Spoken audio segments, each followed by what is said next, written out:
The Bay of Wolves by some fucking guy with too much time. Translated by Burnt Raffle Ticket and read by some fuck-ass vegetable. Page 106 through 159. Jesus Christ. We're gonna be here all night. Okay, here we go. Waves of fire swept at his shield, and the edge began to burn.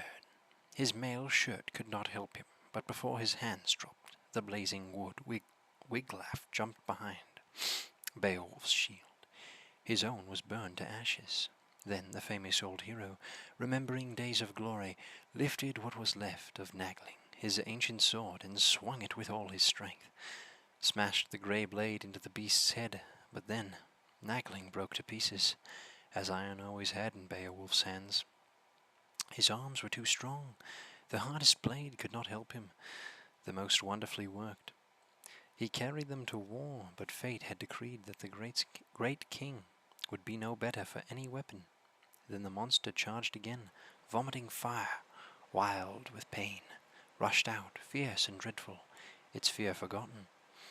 Watching for its chance, it drove its tusks into Beowulf's neck. He staggered, the blood came flooding forth, fell like rain. And then Beowulf needed him most. Wiglaf showed his courage, his strength and skill, and the boldness he was born with. Ignoring the dragon's head, he helped his lord by striking lower down. The sword sank in. His hand was burned, but the shining blade had done its work. The dragon's belching flames began to flicker and die away, and Beowulf drew his battle-sharp dagger. The blood-stained old king still knew what he was doing. Quickly he cut the beast in half, slit it apart. It fell. Their courage had killed it. Two noble cousins had joined in the dragon's death. Yet what they did, all men must do when the time comes. But the triumph was the last Beowulf would ever earn, the end of greatness and life together. The wound in his neck began to swell and grow. He could feel something stirring, burning in his veins, a stinging venom, and knew the beast's fangs had left it. He fumbled along the wall, found a slab of stone, and dropped down. Above him he saw huge stone arches and heavy posts holding up the roof of that giant hall. Then Wiglaf's gentle hands bathed the blood-stained prince, his glorious lord, weary of war, and loosened his helmet. Beowulf spoke, in spite of the swollen, livid wound, knowing he'd unwound his string of days on earth, seen as much as God would grant him. Oh God. All worldly pleasure was gone, as life would go soon. I'd leave my armor to my son. Now, if God had given me an heir, a child born of my body, his life created from mine, I've worn this crown for 50 winters. No neighboring people have tried to threaten the Gyots, sent soldiers against us, or talked of terror. My days have gone by as fate willed, waiting for its word to be spoken, ruling as well. Next page, 108. As I knew how, swearing no unholy oaths, seeking no lying wars, I can leave this life happy, I can die here, knowing the Lord of all life has never watched me wash my sword in blood, born of my own family. Beloved Wiglaf, go, quickly, find the dragon's treasure. We've taken its life, but its gold is ours. Hurry, bring me ancient silver, precious jewels, shining armor and gems, before I die. Death will be softer, leaving life and this people I've ruled so long, if I look at this last of all prizes. Excuse me. Oh, Jesus. Then Wexton's son went in, as quickly as he could, did as the dying Beowulf asked, entered the inner darkness of the tower, went with his mail shirt and his sword. Flushed with victory, he did something his way, a brave young warrior, and suddenly saw piles of gleaming gold, precious gems scattered on the floor. Cups and bracelets, rusty old helmets, beautifully made but rotting with no hands to rub and polish them. They lay where the dragon left them. It had flown in the darkness once, before fighting its final battle. So gold can easily triumph, defeat the strongest of men, no matter how deep it is hidden. And he saw, hanging high above, a golden banner woven by the best of weavers and beautiful. And over everything he saw strange light, shining everywhere on walls and floor and treasure. Nothing moved, no other monsters appeared. He took what he wanted, all the treasure that pleased his eye, heavy plates and golden cups, and the glorious banner loaded his arms with all they could hold. Beowulf's dagger, his iron blade, had finished the fire-spitting terror that once protected tower and treasures alike. The grey-bearded lord of the Geats had ended those flying, burning raids forever.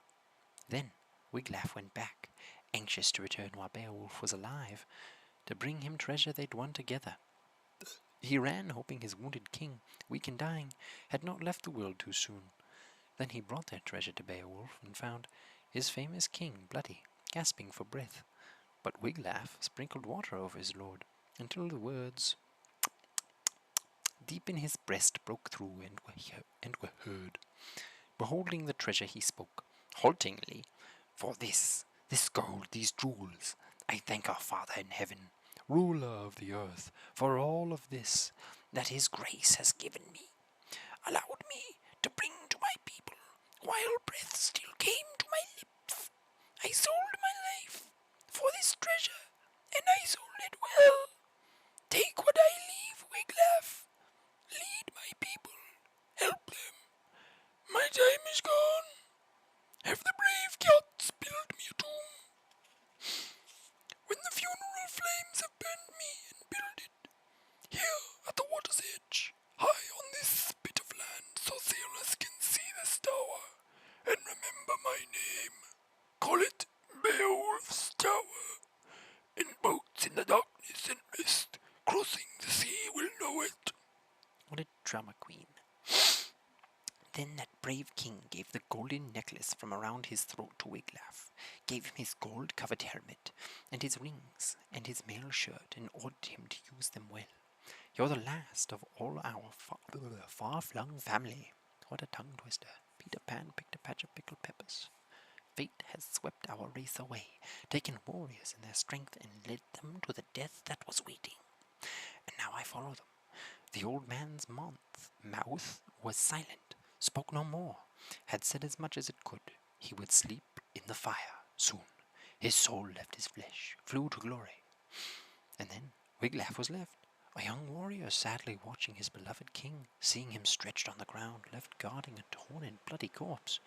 But Beowulf's killer was dead. Too, the coiled dragon, cut in half, cold and motionless.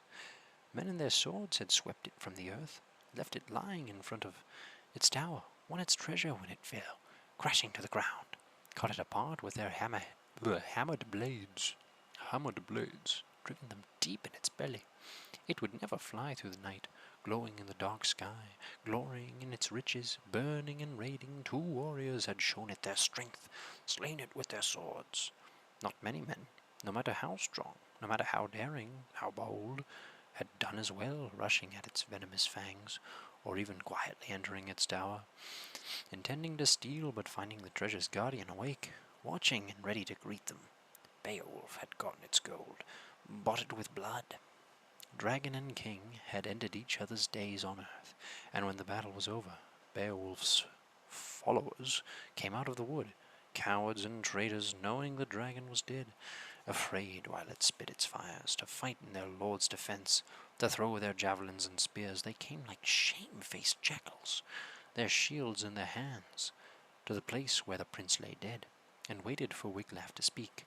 He was sitting near Beowulf's body, wearily sprinkling water in the dead man's face, trying to stir him. He could not. No one could have kept their life in the Lord's body, or turned aside the Lord's will. World and men, and all move as he orders, and always have, and always will.